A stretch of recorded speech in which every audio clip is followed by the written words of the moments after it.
The season began last night with the highly anticipated Champions Classic, featuring 4 of the top teams in the country.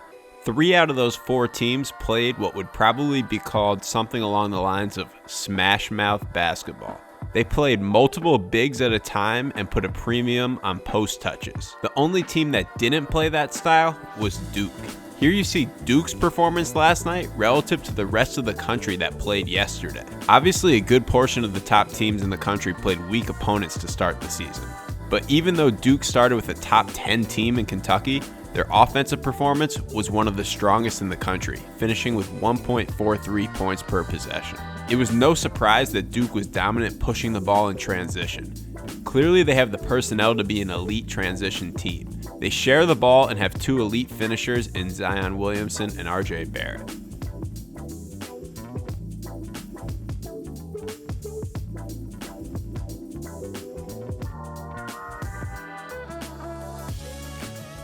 We're going to see this a lot this year. Zion's gravity in transition pulls Tyler Herro away because he's worried about the lob.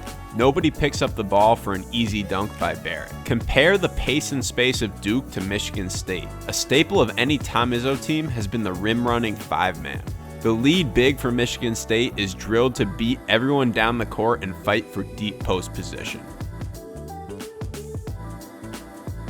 You definitely won't see much of this from Duke, who plays with an open court in transition and drag screens with bigs.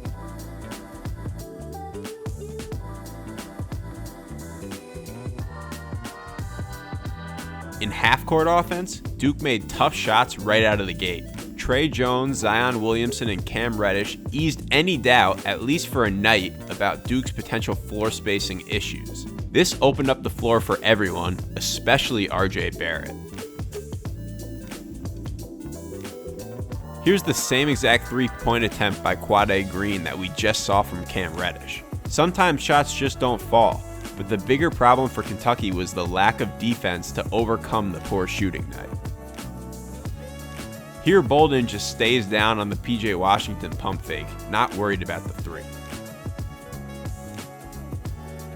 Duke was incredibly simple on offense last night schematically. They played 4 out, 1 in with limited player movement, but the combination of space and playmaking just overwhelmed Kentucky.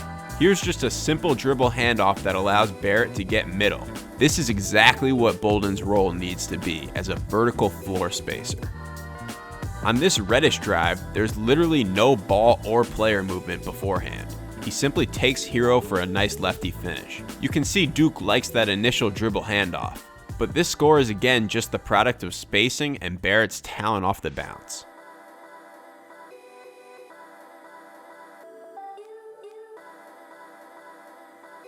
Duke played 2 bigs in the first half for a quick segment because of foul trouble. The spacing is just not nearly the same with DeLaurier and Bolden both roaming around.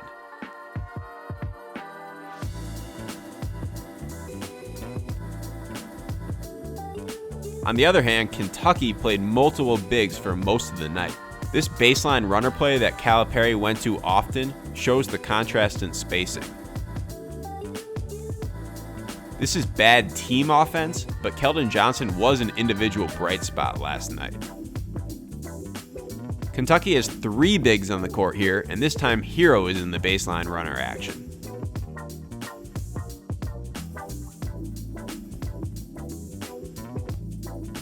Duke being undersized wasn't much of a problem defensively. Here Reddish does a great job of fronting Richards and is in great position to help on the drive. The fact of the matter is that a lot of elite level programs still love to play out of the post. Post feeds and high lows were Kansas's primary offense last night.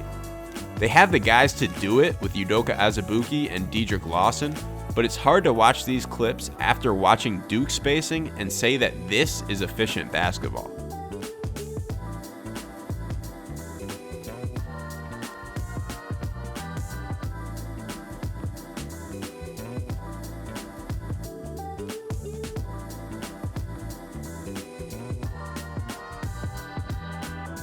Final Four team hasn't lost their season opener since the 2005 season. Now, this year is obviously unique in that the Champions Classic is not your typical season opener. There's no shame in losing to Duke or losing to Kansas, but of the 4 teams, Duke clearly made the statement and alleviated some shooting and defensive concerns. It's just one game, but it was an incredible performance from the Duke freshmen.